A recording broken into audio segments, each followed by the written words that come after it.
Hello everyone, welcome to video number 2 of composite sections. In the previous video, we discussed about the introduction, types and what is the need of the composite sections. In this video, we'll have the analysis of composite sections, that is analysis of stresses developed in the composite sections. These two are important factors, that is if the precast web is propped during the casting, as I have told, propped means supported during the casting and hardening of the flange, the section behaves like composite section. Very important. Section behaves like composite section, that is composite section. If the precast web is unpropped, that means no support is giving when casting the slab over the precast beam. In that case, the section does not behave like composite section. That means it behaves like a individual beam, precast beam. In that case, how to calculate the stresses? These two are important. One is propped. It behaves like, say, when it is propped, behaves like composite section. When it is unpropped, it behaves like individual section. That is analysis of stresses. It means precast prestressed concrete with cast in situ concrete composite construction are used mainly as flexural members. For analysis of section, composite unit act as a single beam. The well-known simple bending theory is used for analysis purpose. Simple bending theory is also used in the composite section. And as I have told, there are two stages. One is stage, or you can say phase. One is unpropped, one is propped. Here first we will discuss about the unpropped. The stresses developed in the pre-stressed and cast in situ concrete are computed using the simple bending equations until the stage of cracking. That is, before cracking, the same simple bending theory is used. If the precast pre-stressed unit is unpropped, very important, unpropped, during the placing of in situ concrete, that is no support is given, the stresses that develop in the precast unit, that is only beam, are sum of stresses due to self-weight of the members, the pre-stressing force acting at a given eccentricity, and that is due to self-weight of the cast in situ concrete also. The stresses developed in the self-weight of the precast beam as well as cast in situ are calculated using the section modulus of the beam only. That is unpropped, it is beamed only.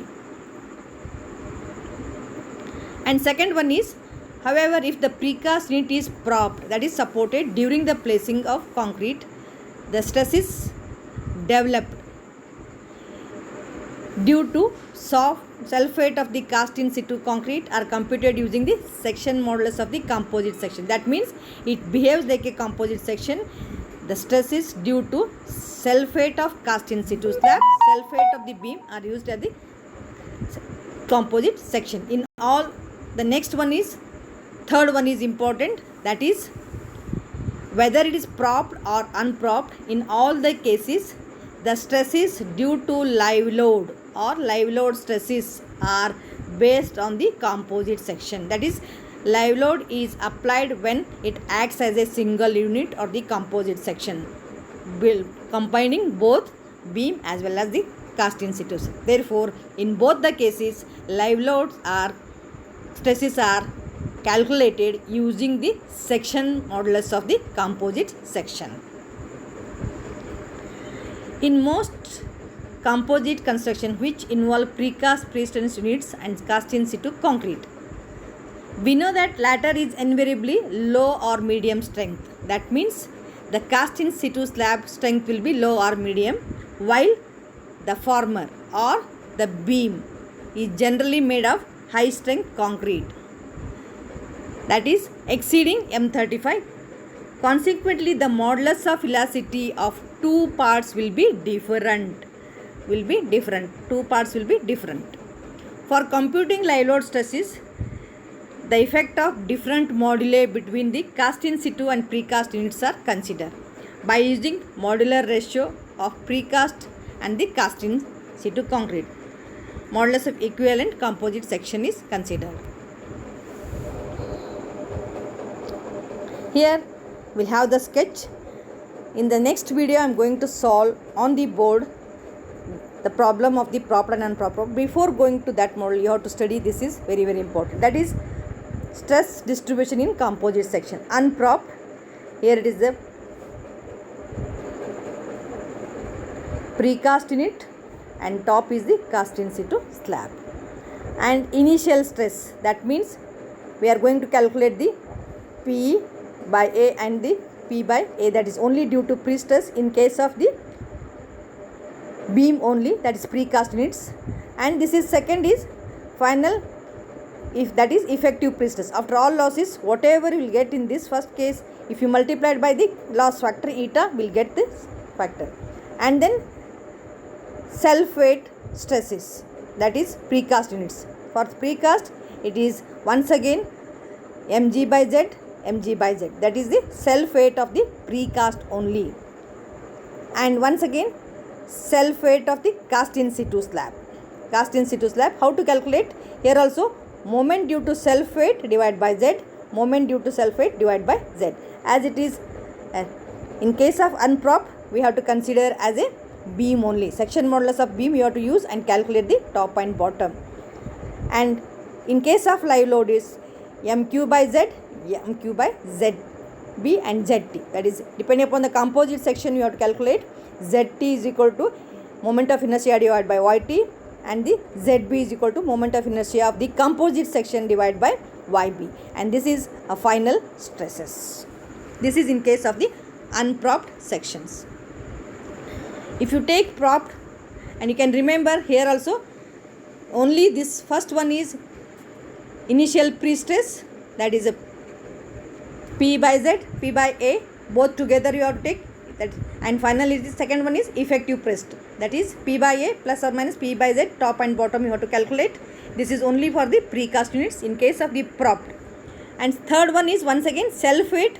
In both the cases it is same, you can remember in this way, that is here also you can take the self weight of precast unit divided by section modulus.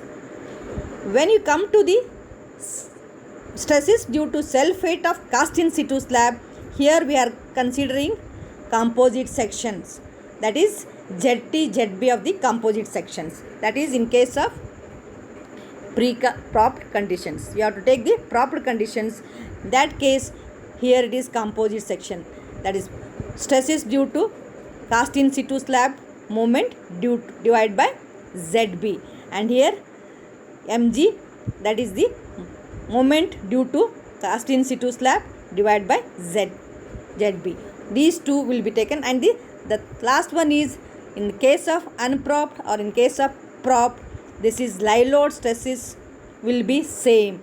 It is considered to be composite section because live load will be applied when it is acting as a single unit. Therefore, these two are same. And finally, it is resultant stresses in the last one. Therefore, only the propped condition in case of cast in situ slab stresses will be calculated composite section. In unpropped, you have to consider the section modulus of only precast unit.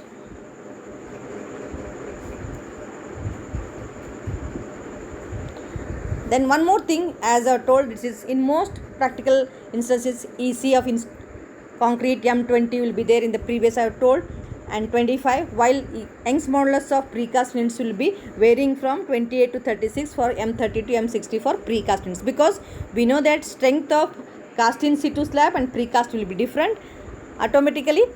Obviously, that is Young's modulus of cast in situ slab will be different from the precast units. In that case, if it is mentioned in the two different Young's modulus, we can take as the modular ratio varying from the 1.1 to 1. That is the ratio we can take of these two. That is the modular ratio, means Young's modulus of precast units divided by the Young's modulus of the cast in situ slab. And that may be varying. If it is both are taken as same, 1. If it is where 1.1, 1.2, 1.3 like this up to 1.5, you can take the range of these two. Ratio we have to take. However, this value could be larger in lightweight with the modular range of the 5 to 10 kilo Newton per. If the lightweight concrete is used in cast in situ, it will be higher. Is used in the conjunction with the precast units made of normal weight aggregate. Therefore, the same problem will use these two. If you got any doubts, please ask me. Thank you. Thank you very much.